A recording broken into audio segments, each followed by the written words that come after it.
Thank you for joining me in the cloud to discuss a Gemini full moon. Today's Thursday, November 4th, 2025. Now, over a dozen years, I have not been late on a single new or full moon forecast. So this one's coming out just after nail biting, filling this 8 by 8 foot pod with all of my things. And where to next? I'm not sure, but we're certainly in the midst of transition. What a significant year. This is our final full moon of the year. Can we think about who and where we were at the start of 2025 to who and where we are now? Because I don't think it's going to be slowing down much in 2026, but boy, is there a significant shift concluding this year of 2025. So what has just occurred is Mercury stationed direct 20 degrees Scorpio last weekend, November 29th. When Mercury stationed, he formed a grand water trinity between Jupiter retrograde in Cancer, Saturn, and Neptune in the final degrees of Pisces. So guess what? This last weekend up through now into December, it's real talk. It's real time. We know what we're working with. We're seeing it for what it actually is. At least we can sense it. And it is on a deep level. These are not trivial discrepancies. As I've been saying, 2025 may be called war of realities. The level of psyop, the level of civil war existing in the realm of the mutable, the mental, the philosophical, it's incredibly profound and it is overwhelming, despite it not yet being like we shall knock on wood and pray nobody should be harmed by our crazy worlds. The war has been reality. What is true? What's not true? What is real? What is a deception? Where have we, previously been deceived? Where is there this whole new beginning occurring? And we're going to go quite deep into this particular video because a full moon in Gemini is the philosophical, let's learn, let's get educated, let's start taking a look at the charts. Since I have the technology here today, it's one of the few things remaining with me while everything else goes off in the steel box. So the main action, the star of the show. Oh, I'm going to make this fun. Just give me a second here. All right. Has been this Saturn-Neptune conjoinments, which has been going on all of this year. We see the transiting moon's north node has just passed Saturn and Neptune, bringing a tremendous amount of focus. This is where all of the evolutionary work is happening at this time. You could take a look at these degrees.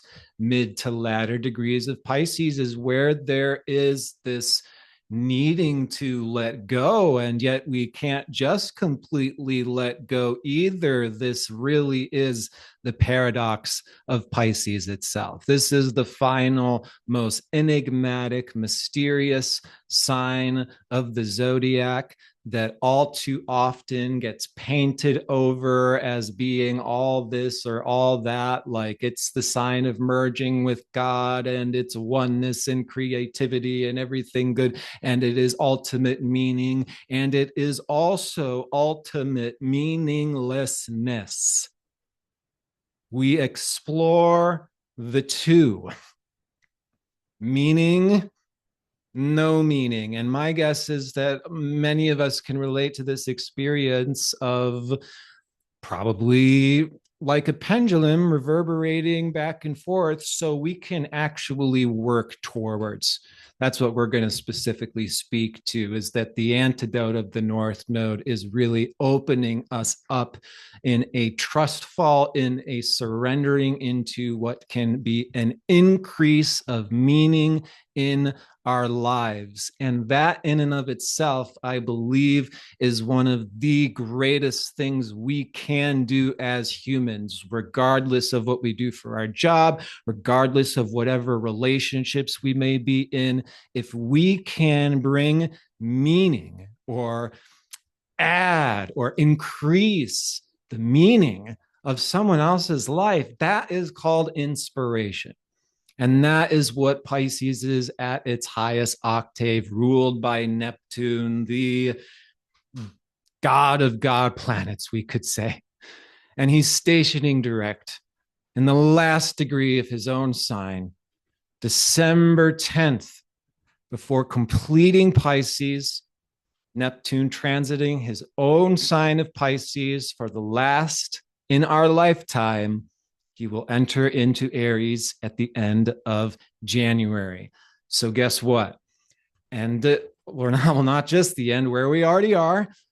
Going into 2026, there is some significant, deep, depending on your overall orientation to life, this is going to profoundly affect people differently, because that's the reality of Neptune. Neptune affects people of incredible variance depending on, for example, our stage of evolution. If we're not in a spiritual stage of evolution, Neptune is not so much understood for its more mystical properties as much as it's understood for its dissolving and confusion and deception and uncertainty. And again, that old feel of feeling like a leaf blown around in the winds of the world. So no, there's important discussions that need to be had about the deeper reality, where Mercury, having station direct in Scorpio, isn't always just good and pretty and nice. And I think this in and of itself speaks to some of the paradigm shift that can be occurring even on a very deep spiritual dimension. What we used to consider okay before, it's like the rules of the game are thoroughly changing as we enter this Aquarian period. Saturn, who just stationed direct last Friday, November 28th, is this, well, ultimately challenging our creatives, our artists. You may have noticed been a little bit more depressed, a little bit more challenged the last couple of years, because they're getting these reminders of the boot they've had on their face throughout this entire life, which is Saturn, which is why the mythos of Saturn is he eats his children. Saturn is the creativity killer. Saturn says if you want to be a musician or an artist, you'll become a starving musician or a starving artist, and no one takes poets seriously. And when what to mention about astrology or any of that nuttiness, I mean, Jesus, that's Saturn in Pisces. So Saturn and Pisces people have all these artistic skills that have had this boot put on it, which actually paradoxically can make them masters of the creative process. We're all going through this initiation of how much do we hold on to and what do we let go of. And boy, I can tell you it's quite literal in my experience of going through every single thing I've ever owned. And typical Mercury retrograde, we reflect on the past, we talk with old friends, etc., etc.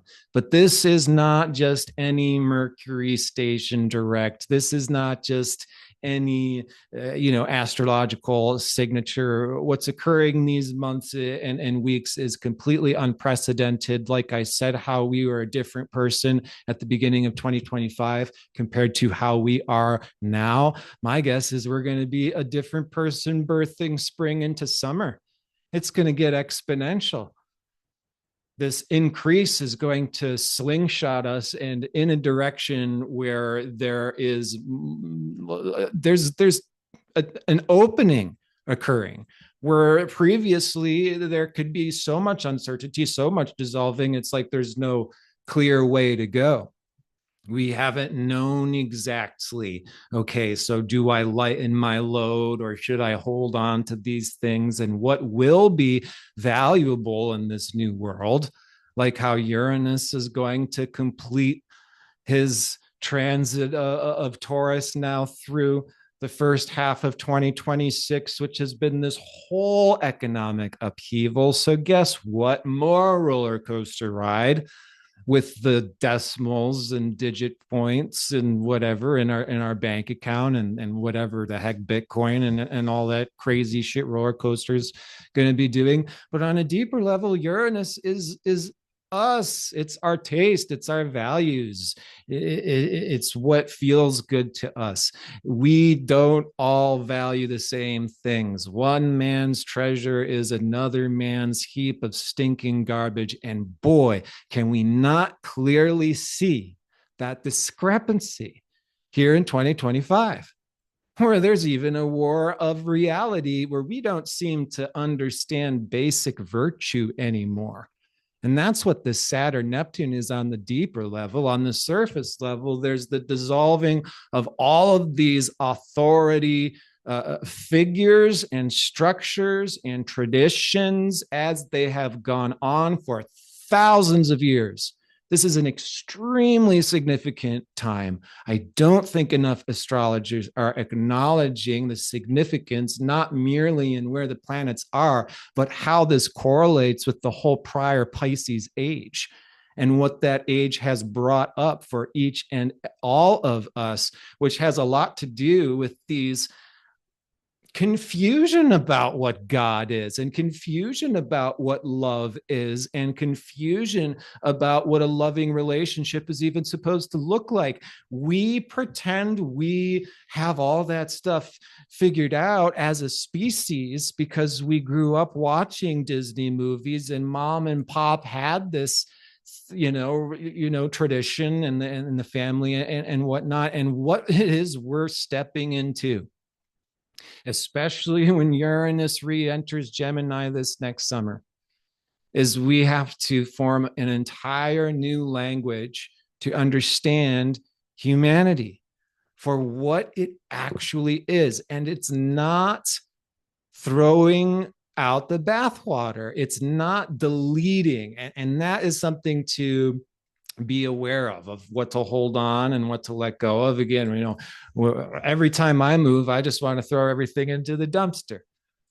Problem solved, but then I would probably regret it and feel sad. So, you have to evaluate. The Marie Kondo style or approach is what I actually suggest here, which is when you're cleaning out your closet or a deceased relative or parent or whatever you're clearing out, you hold each item in your hand. And if there's a spark, you keep it. And if there's no spark, you say thank you and you get rid of it.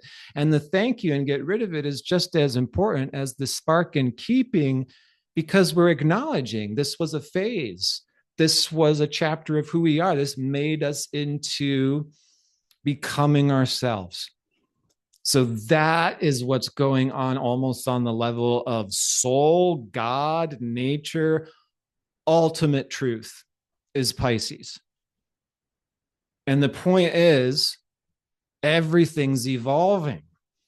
I'm an evolutionary astrologer. This is the fundamental basis for which everything is occurring. And it reflects even in the Pisces Virgo polarity, where Pisces can have all sorts of dreams and visions and ideals, which can potentially be quite naive or quite unrealistic. So the South Node of Virgo is assessing, hey, this overall orientation to what is bigger than just ourselves, the all in life, Pisces, which is oftentimes an ontology or a belief system, is kind of the umbrella of the all in all, or how we relate to everything. At least oftentimes this is the case. How is that allowing us to function in relationship to the earth, our relationships, other human beings? Because belief systems can inspire us like having infinite energy because we're in tune with inspiring figures that are almost working through us. And in a Pisces way, we actually take the trust fall back into what seems nearly possession. In fact, it is possession. This is what every artist uses and implements to create. They get out of their own way and the flow comes through. No musical composer wakes up in the morning and says, I'm going to make a musical in G minor, right? They wake up with the music already in their head. The dancing happens, the music happens, and we can't help but move once the music is there. That's Pisces. It's not forethought, it's not planned, and yet what it births, what it puts into motion can be some of the most beautiful, the most meaningful, the most spiritual, charitable, uplifting inspiration that a human being can produce, experience, or make contact with, as it can simultaneously deal with the absolute underbelly of the human experience, which could be boiled down, I dare say, to feeling abandoned by God. Have any of you had this feeling this last year? My heart really goes out to you. And I'm actually going to further explain here that it really bothers me when people who are not actually in a spiritual stage of evolution are judging people in spiritual evolution, because they see these spiritual people aren't always happy and clapping their hands, or even necessarily happy and clapping their hands to God every day. No, you're forming a relationship with God, and that's like forming a relationship with anybody or anything else. It sort of gets more complex the closer you get to it. And that is what I want to talk about with the fundamental rewrite of reality, which can be occurring through these years, 2025, 2026. Now we're going to start really starting to put the pedal on the metal, especially wait till this next springtime.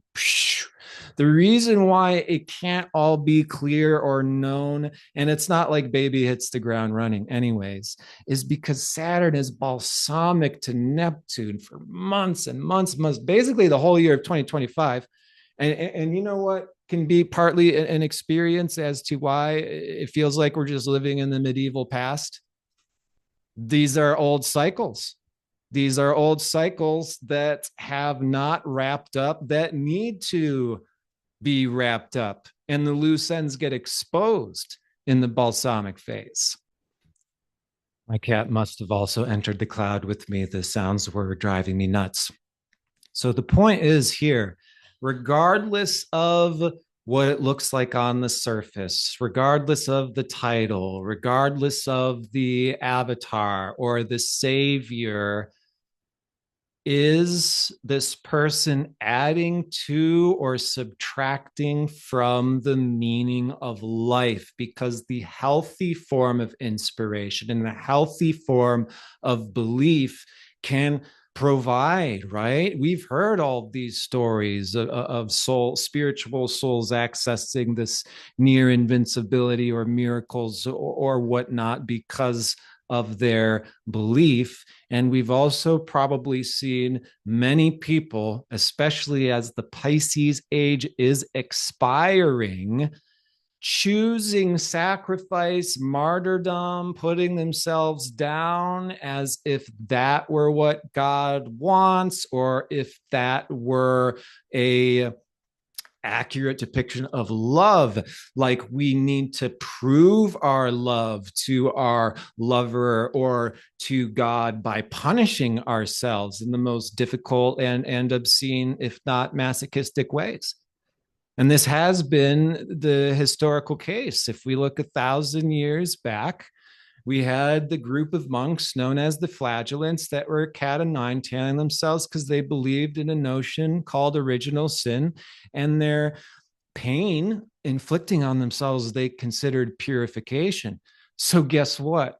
While the South Node is in Virgo, we need to watch out for that type of, just self put down, self minimization, speaking to down to ourselves or others. Even notice just the subtle talk that we typically do all day. At least most of the loving spiritual people tend to be very hard on themselves, or they get absorbed into what may be very abusive dynamics under the false guise that is what God would want, that's spiritual, or that's what love is. And so this is a really important point because, for example, one thing that adds meaning, overall meaning to life, is the journey of healing itself. And this is a Pisces Virgo phenomenon. This life not being perfect. You may have noticed we have ideals, Pisces, of perfection, what that may be like. And you may notice that this world is pretty far away from those ideals of perfection. In fact, the founder of EA, Jeffrey Green, goes as far as to say that God itself is not perfect, which is not something that is understood or appreciated by a lot of people. But there is inherent in this a very advanced spiritual understanding of relationship between soul and God, which is because God is imperfect and we are imperfect.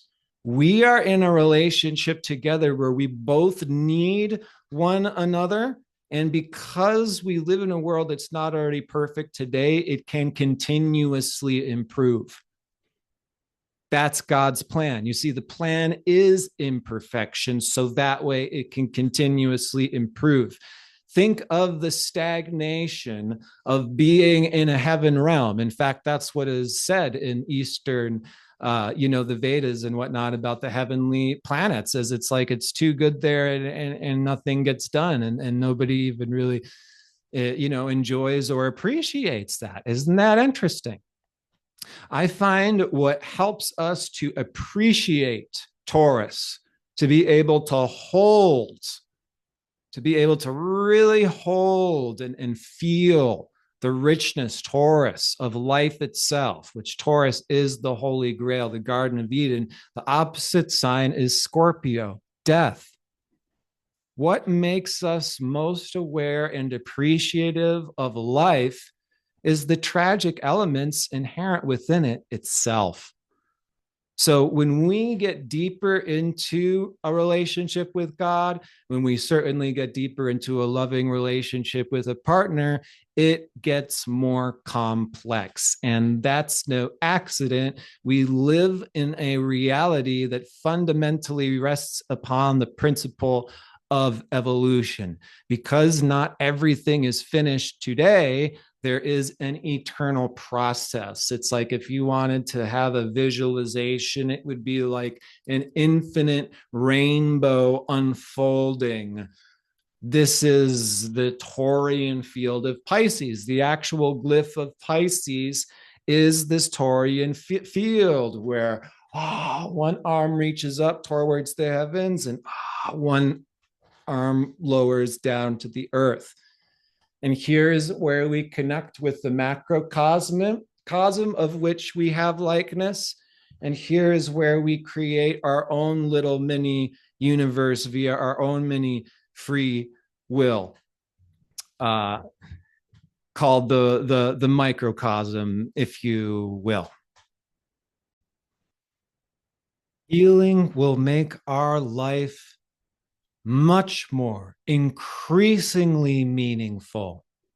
But in order to do so, we must first begin with the acknowledgement that brokenness or woundedness, or dare I say, even being victim, has occurred.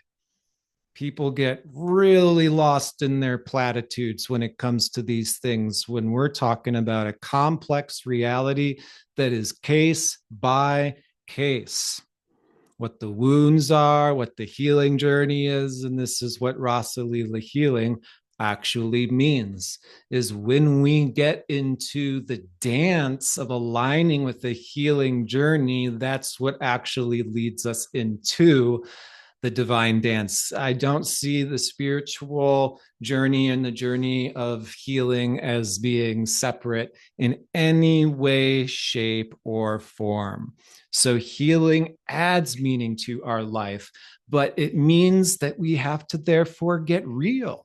What Mercury stationed direct in Scorpio wants us to be acknowledging, wants us to be talking about, and it's against the grain of everything we've been taught and learned in this culture and society that we've been born into, where we're supposed to, put in the amount of hours and show our bosses and associates how dedicated we are, and our family members, we show up for every holiday to show how dedicated we are, and we do the dishes for our partner exactly the way that they want them to be done, to show them how much that we love them. Now, these are all wonderful things, and these can also be part of slavery. They could be part of an extremely abusive dynamic. And this is what needs to be understood, because I am so commonly misunderstood in this specific area that's so important to understand. It is not less loving to acknowledge a healing journey for self or other. And it is not any less spiritual or loving to honor the individual's needs to heal. So, for example, if you ever hear someone say they were born in as a scapegoat, they were a scapegoat in their original family unit, you can know that that person's entire life is about finding who they are and getting free, because the first part of their life, they were surrounded by forces that actually attempted to sabotage them, that actually attempted to murder their soul. That's no exaggeration. This is real life, and you're lucky if you don't know what I mean. But what happens all too often is sheltered folks, or folks that had the silver spoon in whatever way. It could be in the emotional, having parents there that you can even talk to and be understood by. What a support system that is, and what a difference that would therefore make in someone's overall life. We cannot speak to somebody else's healing journey that we have no understanding of. It is absolutely abusive to say a child should not go no contact with their parents. No child wants to go no contact with their parents. I think this is where people start to go crazy and get lost in their patriarchal conditioning, frankly. And the toxic positivity, the pathological codependency, all of this is, it's the results of thousands of years of patriarchy, which culminates into narcissism, narcissistic relationships, and narcissistic family units. So we're actually repressing who we are. We're repressing our deeper feelings. We're repressing the parts that don't necessarily get along or groove with, and then we mask. We try to get along. We try to make it look good for everybody else. And that is almost generally across the board what we as humans consider as success, especially, it depends on regionally where you are, what exactly that looks like. But there are typically these external standards of success that has nothing to do with the healing journey, does it? Where is there honoring of the healing journey? Where is there a respect of one's process as they step from one phase into the next, which significantly occurs, for example, when there is a death in the family? Someone loses their parents or their child. What do we do to such a person? Do we tell them to oh, stop your crying? Oh, it's okay, cry. It's all going to be okay. It's all going to be shut up, shut up, shut up. Can you take your negativity somewhere else, please? As soon as you start to sense that, that's somebody who is not only not supporting someone, they're interfering with someone's healing journey. They are, in fact, adding harm that is harmful in and of itself. And furthermore, it subtracts from the overall meaning of life. I mean, think about it in these pretend families and pretend relationships where we show up, we mask, we keep all of our suppressed, bitter feelings hidden in ourselves, and then give ourselves pats on the back like the hiding of our internal reality is us being a good boy or girl, and God's going to see that and give us pats on the back instead of that turning into all sorts of abusive dynamics, which I guarantee you it will, whether or not we want to admit it, because abuse isn't something that is as necessarily apparent as someone punching somebody in the face. So even in my last video, it was rather random, but someone went on a very long-winded, oh, you should have more love for your family. You cannot say that to anybody who is a survivor of an abusive, traumatic experience. You start talking about how that person isn't loving enough, I would sooner say that you are on team abuser. It's not just enabling the abuse, it's continuing the abuse because it's the same abuse, which is the gaslighting, the invalidation of another person's experience, like they shouldn't be having it. And what results is nobody heals. What results is we have souls that never actualize their potential, remain like stunted, infantile peasants and beggars that are pretending, that are grabbing onto, using. See, if you can't communicate needs and feelings because those things are considered weaknesses or failures, what we're left with is manipulation and power dynamics. So, what would you rather do? Would you rather healthily initiate a conflict because conflicts are actually a part of relationship? We need to really redefine this instead of conflicts being the thing to avoid in relationship. Conflict is when transformation occurs in relationship. Conflict means that we are learning about a discrepancy, so we get to learn more about one another, or we get to learn about our blind spots. But conflict is an opportunity, period. An opportunity for growth, an opportunity for learning, an opportunity for repair, an opportunity for an increase of meaning. Yes, there can be forgiveness. No, it does not have to be forced upon us just because family members or neighbors just really would rather us put a smile on because it makes their sheltered reality easier for them to stick their head into the sand of lack of a better way of saying so. All right. So again, the point is the Saturn-Neptune goes as deep as soul. It goes as deep as relationship to God. There can be extreme experiences of disillusionment in 2025. That's what I predicted at the start of the year. A spiritual, existential crises. Who is God? Is there really a God? Is God really good? Have you spent much time in nature? Man, people really overly glamorize nature, and that's because people haven't really spent enough time in it. We need to get into, in order to increase the meaning of, and that's what healing is. We get into our own shadow, our own unconscious, our own past, that itchy sweater that bothers us, but we've been ignoring it.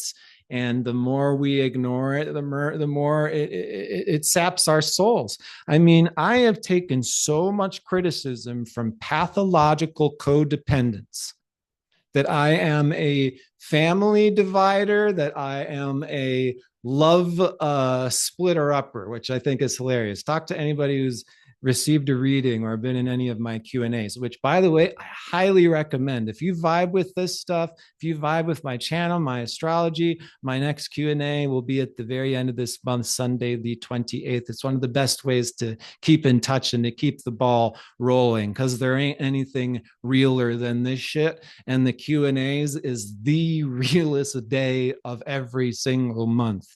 So you are invited. We bring in charts, prove the EA in real time. I circle and point out as the person speaking their real life experience, which is typically pretty real. So it also functions as a support group. I mean, this is what astrology is meant to be. It is not just PowerPoints and talking heads, although that has been the majority of what astrology has been. I think we can do better than that. Can we not? All right. Profoundly deep times. Jupiter forming a square with Chiron on the winter solstice, December 21st. So Jupiter first squared Chiron the end of October, retrograde square on the winter solstice, and then we'll complete at the start of July 2026. This has to do with the healing of this deeper sense of meaning as well. Like, no, there is a guiding hand. And with all of this Pisces coupled with this Chiron square Jupiter, the experience is probably more the opposite. Like, oh, shoot, I really am on my own with this one, aren't I? That could be the natural, disillusioning spiritual experience that I do not want you to feel bad about having. I want everyone to understand when we go through our natural seasons of spiritual disillusionment, that is where our faith grows.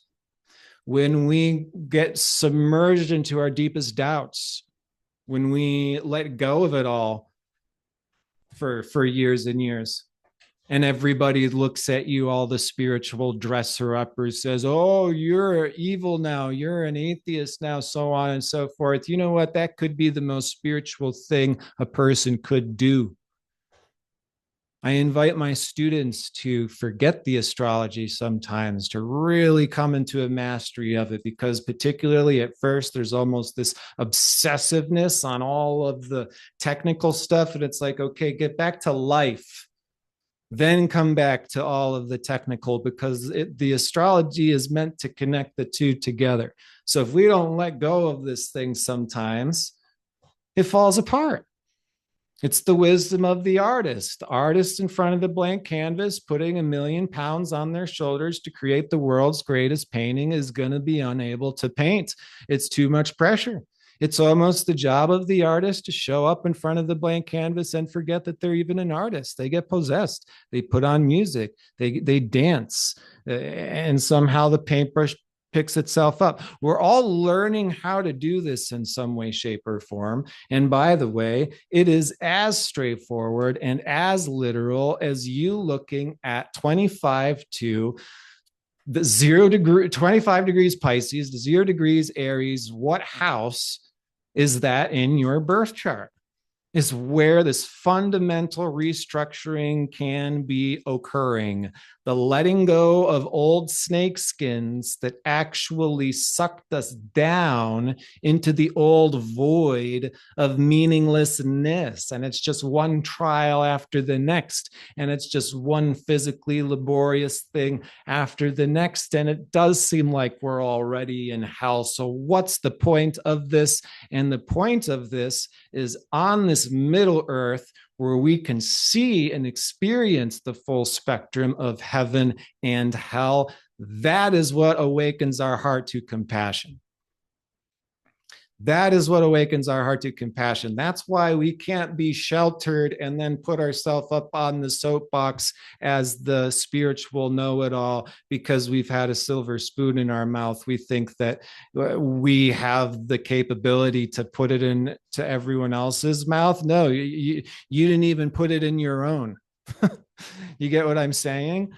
No, the journey of healing increases the meaning of life so much we end up overflowing like a sprinkler or a fountain, and it starts spilling over and infecting others with inspiration, uplifting inspiration. Make sure you are in contact with such souls, and make sure that you eliminate souls that are devoted to losing their souls, that are devoted to a path of meaninglessness. It's not that we should hate them or put them down or ignore their text messages or anything like that. It's simply about not being absorbed into a meaningless, trivial machine, empty husk, because then can you really do anything? And do you have any energy? And do you have any desire? And then does anything get done?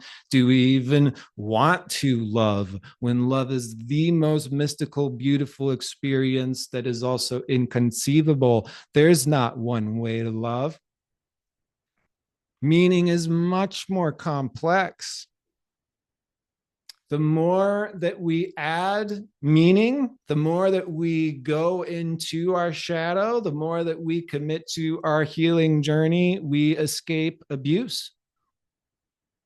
The more we orient towards the meaninglessness of, I guess this is what it is. These are the cards I got dealt. These were the folks I got born with, so I guess it's my job to take care of them till the day I die. Like they were the king and I were the entire kingdom, and as a single person. People have told me that my perspectives are unloving because I'm telling people to separate from abusive dynamics. You really think that's unloving? Separate from abusive dynamics in relationships and even in your family. That doesn't mean you never interact with them again. It means you create healthy boundaries enough to find yourself, your heart, your purpose, your own divine mission. And I think that's something we can really be honing in on. I think that's something we can even be getting very excited about. I'd be surprised if there wasn't some excitement mixed in with all that anxiety, eh?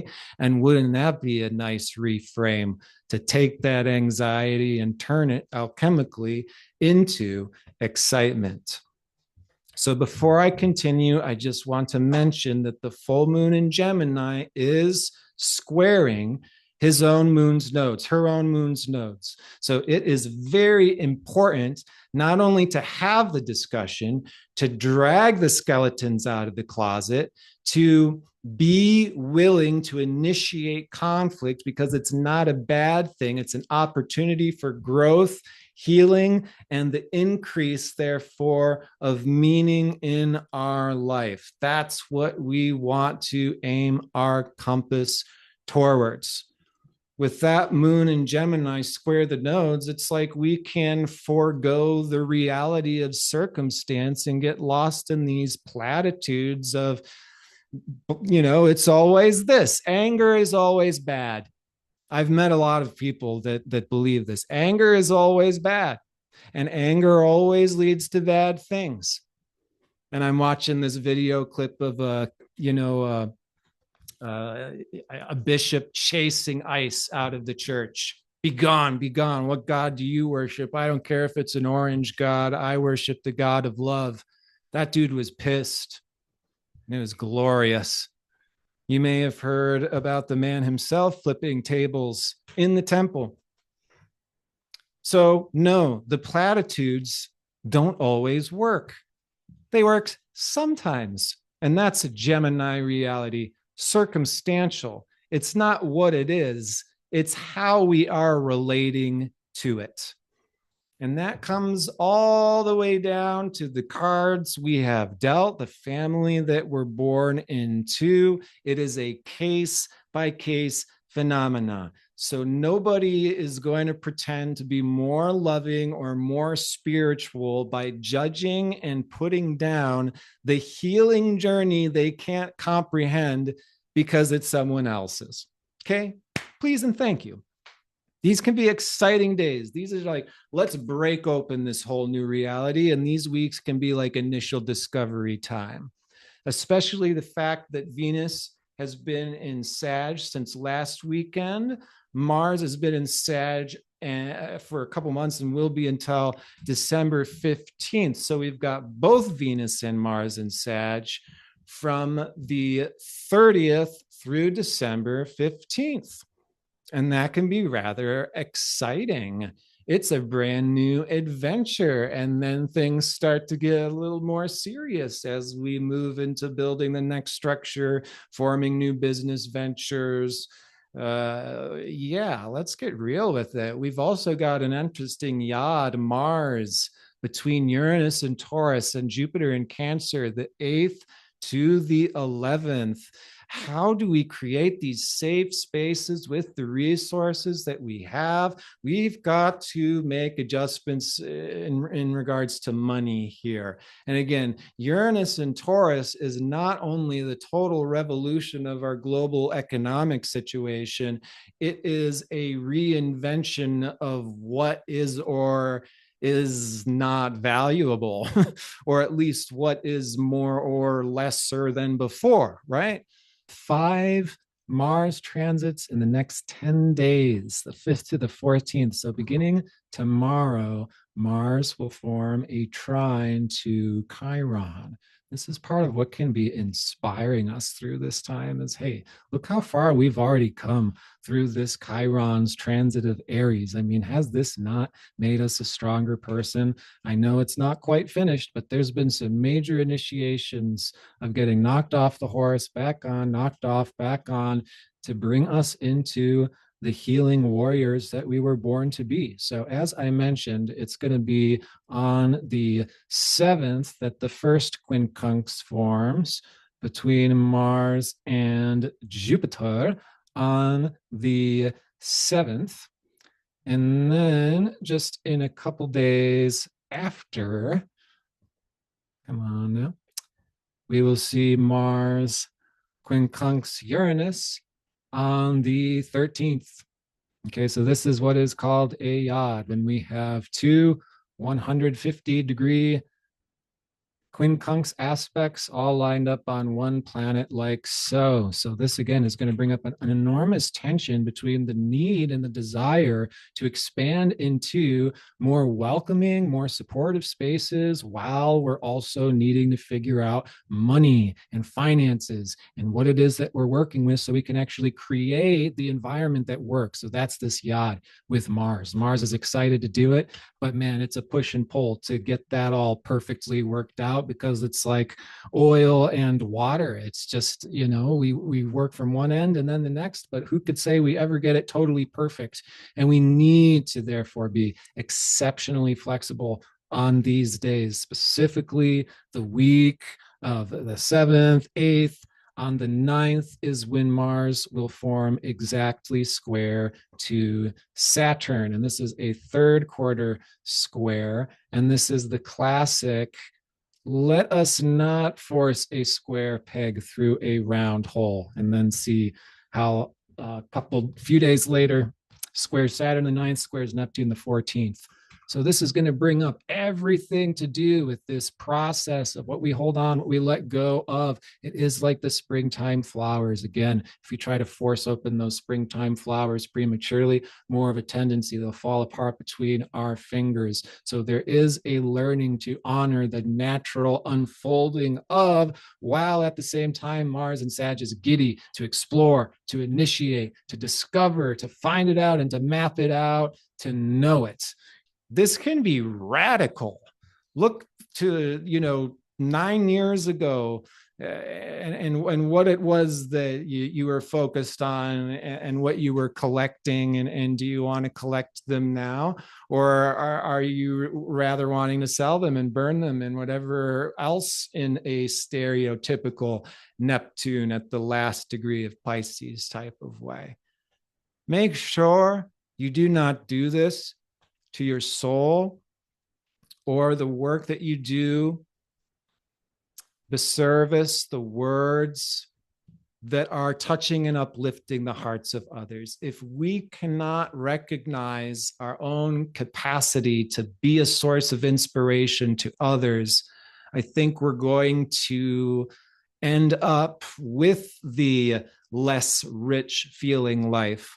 Whereas paradoxically, if we do the healing work of veering towards what doesn't seem perfect, what doesn't seem comfortable, we actually come out with all of these gems and jewels. And not only that, we can hold life and appreciate life and feel richer than billionaires feel in their massive, empty, depressing mansions.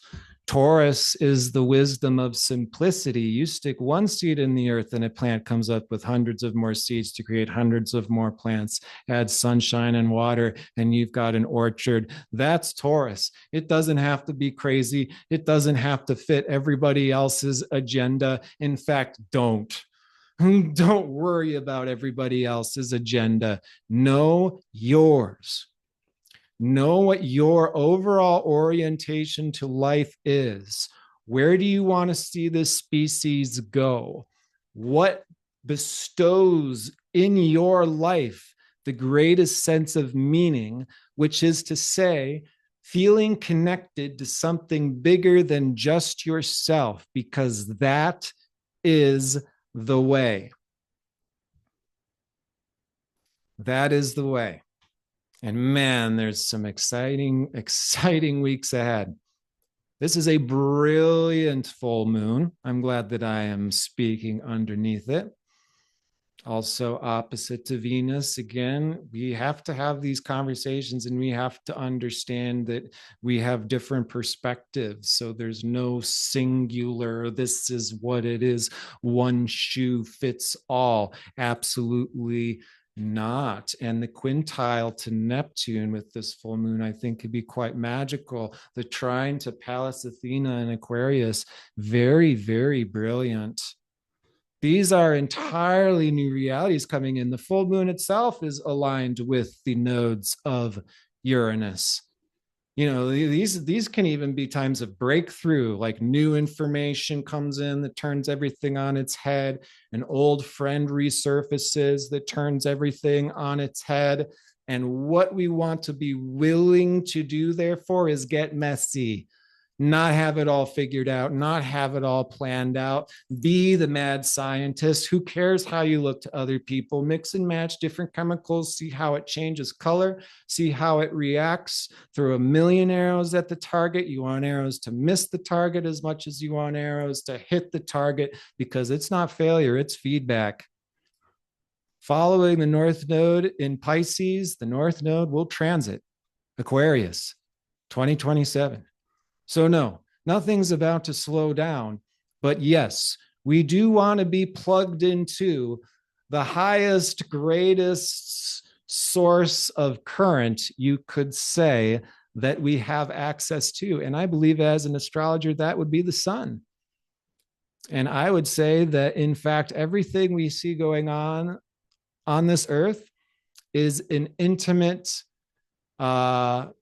celebration and expression of the love and the union between the sun and earth, the moon and earth. I mean, I was thinking about this the other day. We don't live meaningful lives anymore as we enter into what can be the shadow of Aquarius, which is, you know, everything, and so nothing matters.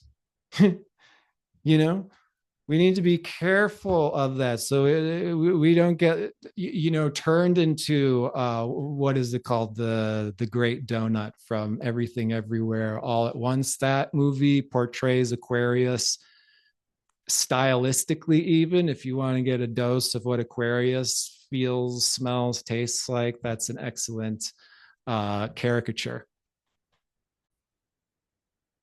So let us at least use this confusion to do with it the best we can, which is to discern, hey, it is a bit of what Andy Warhol said. Everybody does get 5 minutes of fame. So there are, in just about 5 minutes, going to be innumerable satellite communities, of which each is like adjusting the television to a different channel. You do get to choose your reality. So first hone in on yourself. What it is you're interested, what it is you want to teach, what it is that you want to talk, that's going to connect you with like mind. The work that you want to do that doesn't feel like work, but just flows through you naturally because they were the cards that you were dealt, that's the work that you were meant to do. And if it is not being done by anyone else and we're the only ones who can, then that is the work that only we can do. Saturn, Neptune, innumerable expressions, the authority of spirituality, the authority of God itself. How do you create a structure for love in relationship? How to create, a family where there is this level of acceptance and togetherness? Easier said than done. I may have more questions than answers, but so goes a Gemini full moon. It's not so much about having all of the answers.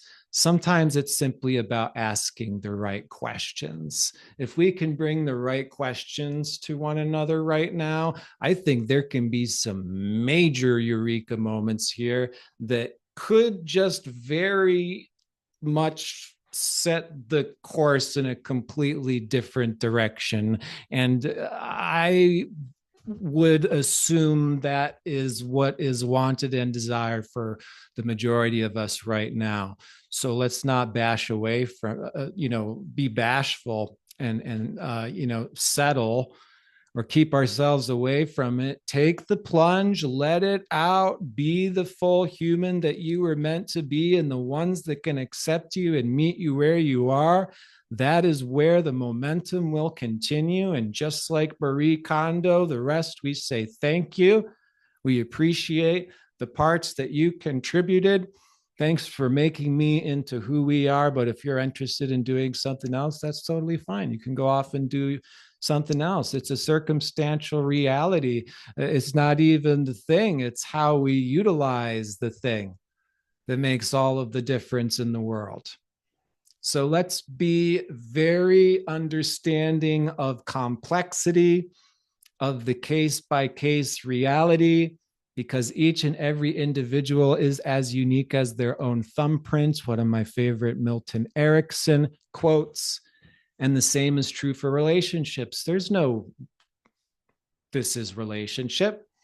There has been a tradition of relationship, which is called narcissism and codependency, and the two end up becoming the same. And the two spend their lives attempting to convince one another that it's love when it actually becomes one of the most toxic and abusive dynamics that can occur. The solution is separation. The more loving thing to do can be no contact. And that doesn't have to be in a mean way. It is in the most pragmatic. Let us not exist as sharks devouring one another's souls. Let us exist as human beings with the capability to create, invent, and problem solve. And as your fellow Gemini, I love answering questions. I love being given a good problem. So if you are having a problem, good. Not that you're experiencing the problem or any of the pain or discomfort it may be causing you, but good, you can join us at the end of this month, Sunday, the 28th. And if you want to learn how to do the best, most cutting edge astrology, you don't have to just take it from my mouth. You can do it yourself and go straight to the source by subscribing to my astrology school at rosalilacommunity.com, where I teach evolutionary astrology as taught by Jeffrey Wolf Green. I forgot to plug, there's going to be a 2026 astrology calendar. There's going to be a lot of excitement in 2026. So, as you can see, I am in between right now, and where I land, which is going to be a very different place from where I've been, and what unfolds thereafter, we can only expect to be very different from what it's been before. And in that regard, I hope that all this difference is making your life all the better. Please do take care. I'm wishing you the very best.